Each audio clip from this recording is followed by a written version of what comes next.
সমুদ্রের নিচে লুকিয়ে আছে ভারতের ভবিষ্যতের শক্তি। আন্দামানের তেল আবিষ্কার ভারতের $20 ট্রিলিয়ন স্বপ্ন।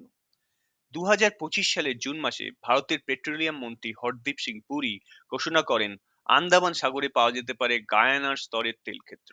গায়ানা 2015 সালে আবিষ্কার করেছিল 11.6 বিলিয়ন ব্যারেল তেলের খনি। সেখান থেকেই তাদের অর্থনৈতিক উন্নতি শুরু হয়। আমাদের মন্ত্রী আরো বলেন যে আন্দামানে আছে প্রায় 1,84,440 কোটি লিটারের তেল, যা কায়ানার প্রায় সমান।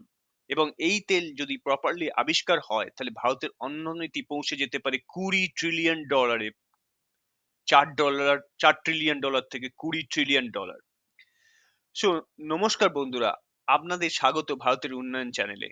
আজ আমরা এই বিষয় নিয়ে আলোচনা করব, এটা কি সত্যি সম্ভব হতে চলেছে, নাকি শুধু নেতা মন্ত্রীদের রাজনৈতিক প্রচার হয়েই থেকে যাবে।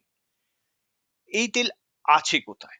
প্রথম প্রশ্ন সকলের মনে। না, ভারত ও ইন্দোনেশিয়ার মাঝে গভীর সমুদ্রের মধ্যে অন্ধকারে ঢাকা আন্দামান বেসিনের মধ্যেই এই তেল রয়েছে।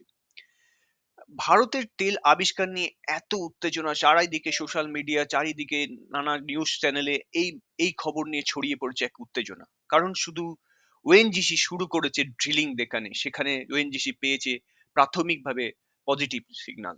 সেই জন্যই উত্তেজনা সকলের মধ্যে।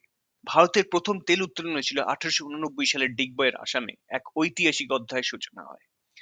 তারপর ওএনজিসি চালিয়ে গেছে নানা জায়গায়, নানা শ্রমিকরা তারা ট্রাই করে যাচ্ছে কোথা থেকে আমাদের তেল উৎপাদন হওয়া সম্ভব। কিন্তু আজও আমরা 85% তেল আমদানি করি বিদেশ থেকে।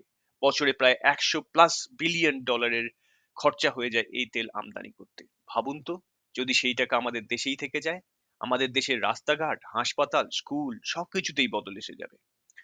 ওএনজিসি এখন গভীর সমুদ্রের মধ্যে ড্রিল করছে।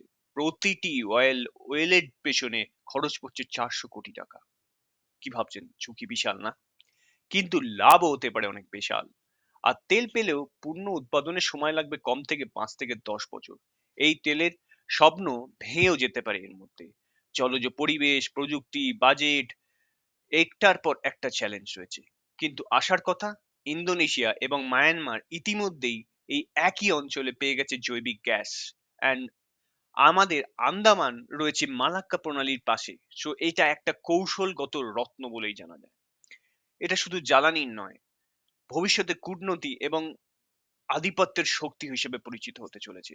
তেল মানেই একের পর এক ধাপে ধাপে উন্নয়ন। তেল থেকে টাকা, টাকা থেকে সঞ্চয়, টাকা আমাদের রুপির শক্তি বৃদ্ধি এবং বৈদেশিক লগ্নিও আমাদের বৃদ্ধি পাবে। ONGC, oil India, Reliance, Adani তারা প্রস্তুত ভারতের পরবর্তী এই শক্তির লড়াইয়ে। আন্দামানের শান্ত দ্বীপগুলো বদলে যেতে পারে, নতুন বন্দর, শিল্প, শিক্ষা কেন্দ্র হতে পারে। কিন্তু পরিবেশ, কে ভাবে তার কথা? তার কথা কি কেউ ভাবছে? খালি দেখতে হবে আমাদের প্রবাল সামুদ্রিক পানি, আদিবাসী লোকেরা যেন প্রাণ না হারায়। যদি এই তেল সত্যিই থেকে থাকে, এই আবিষ্কার ভারতের ইতিহাসে ঢুকে পড়বে স্বর্ণাক্ষরে। কিন্তু শুধুই কি এই তেল যথেষ্ট $20 ট্রিলিয়ন জন্য? আমাদের চাই আরো প্রযুক্তি, গ্রিন এনার্জি, শিক্ষা ও উৎপাদন ক্ষমতায় বৃদ্ধি। পুরো বিশ্ব আমাদের দিকে তাকিয়ে আছে এই খনন সফল না ব্যর্থ সেটা দেখবার জন্য।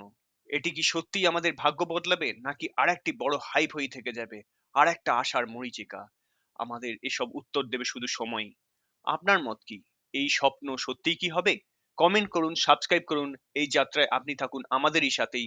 ড্রিল চলছে, সময়ের চাকা ঘুরছে, ভারতের নতুন জ্বালানির যুগ শুরু হচ্ছে এখান থেকেই।